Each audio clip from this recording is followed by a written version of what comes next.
Boa tarde a todos. Meu nome é Fernando Borges. Estudo matemática no Polo São Gonçalo e eu quero apresentar para vocês aqui um livro que é do Programa Nacional do Livro e de Material Escolar. Esse livro aqui está saindo espelhado aí, mas ele é um livro Matemática, Contexto e Aplicações do professor Dante, Luiz Roberto Dante. Esse é o volume 1, né, de aplicação no ensino médio. A vantagem dele ser do Programa Nacional do Livro e Material Didático é porque ele é um livro gratuito, então a escola e o Estado, o município conveniado com o governo federal recebe ele de graça, então é uma oportunidade para os alunos que não, a maioria hoje da escola pública não tem condições de comprar um livro desse, que seria um livro muito caro, até pelo seu, né, tamanho, pelo seu volume, pela forma como ele, né, pelo acabamento dele. É um livro de impressão cara, gramatura do papel de excelente qualidade, gráficos, diagramação, um livro que já passou por uma série de revisores. Então, nesse ponto eu acho muito legal esse livro, né? Claro, é um livro de aplicação no Brasil inteiro, então ele tem uma linguagem muito mais apropriada para as regiões sul e sudeste do Brasil, então, que não é o nosso caso, né? Que é o nosso caso, perdão, né?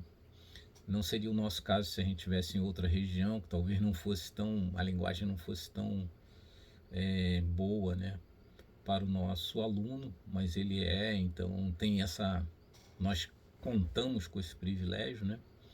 É um livro que, né, faz parte de uma coleção em 3 volumes, então ele tem um sequenciamento lógico bem feito, é um livro que equilibra muito o formalismo matemático com aplicações cotidianas. Ele evita fórmulas prontas, é um livro de linguagem bem acessível para os alunos, sem ser raso, né, na apresentação da teoria matemática. Então, eu vi que uma das coisas assim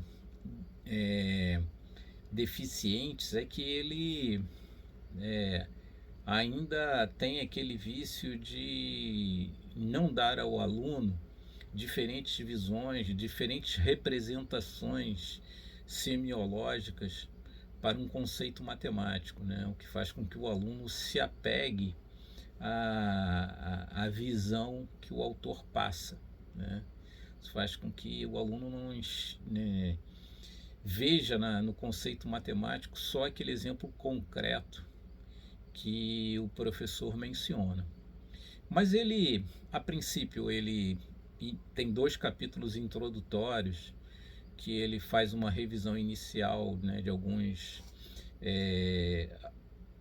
alguns conteúdos do ensino fundamental.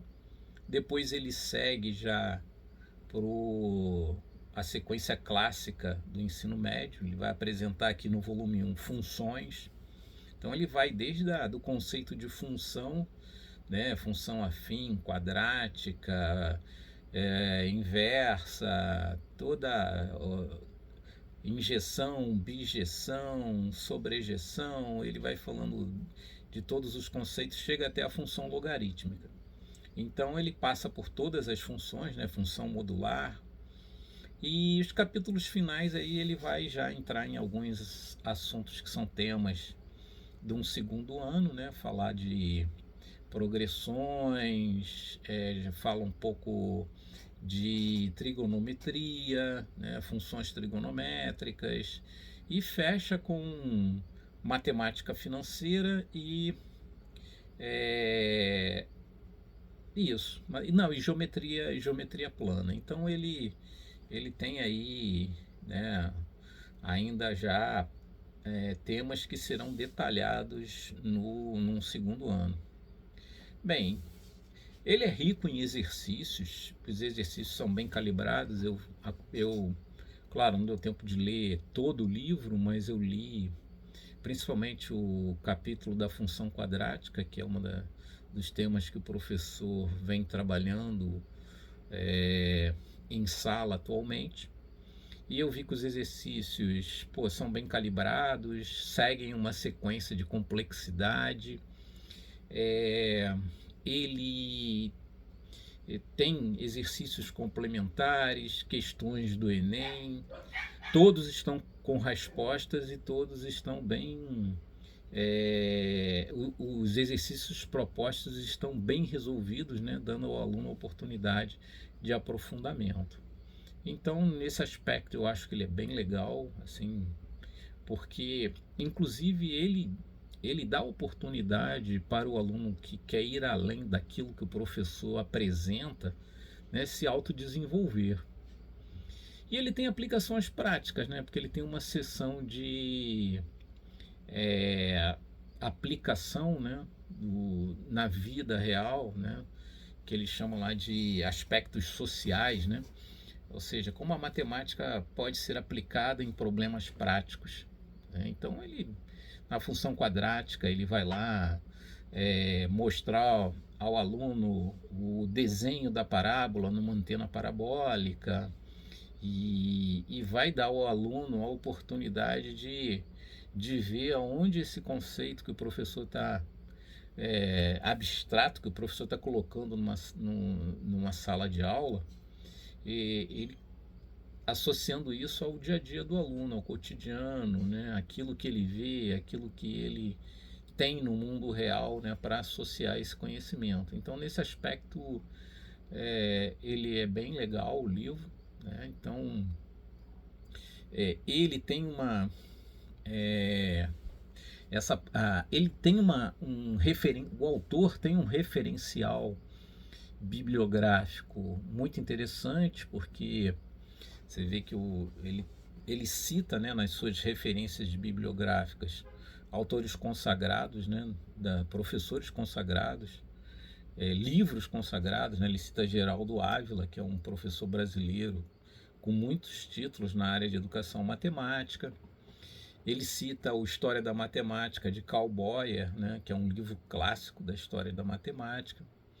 Bem, isso como referências próprias do autor. E o autor também coloca lá uma série de sugestões de leituras complementares no final do livro, que são bem interessantes. Aí já são sugestões para o aluno, né? São sugestões mais simples, livros paradidáticos, e que, se o aluno quiser, ele tem ali uma fonte de pesquisa além do material didático. Além disso, uma coisa que eu achei bem interessante é que o livro possui um glossário. Então, todos os conceitos, os termos novos do livro, eles compõem um glossário final. Pena que o livro falhou em não referenciar ao final de cada definição, de cada termo do glossário, a página do livro, né? Facilitando o aluno a buscar dentro do livro aonde aquele termo aparece. E isso é bem legal, porque já ensina o aluno, já no ensino médio, a fazer uma pesquisa bibliográfica, né? O próprio livro dele já vai fazer com que ele aprenda a fazer esse tipo de pesquisa. Então, por todos esses pontos positivos que o livro apresenta, né?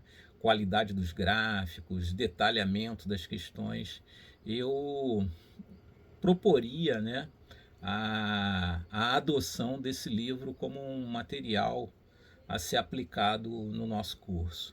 É isso aí, obrigado aí pela atenção de vocês e uma boa noite.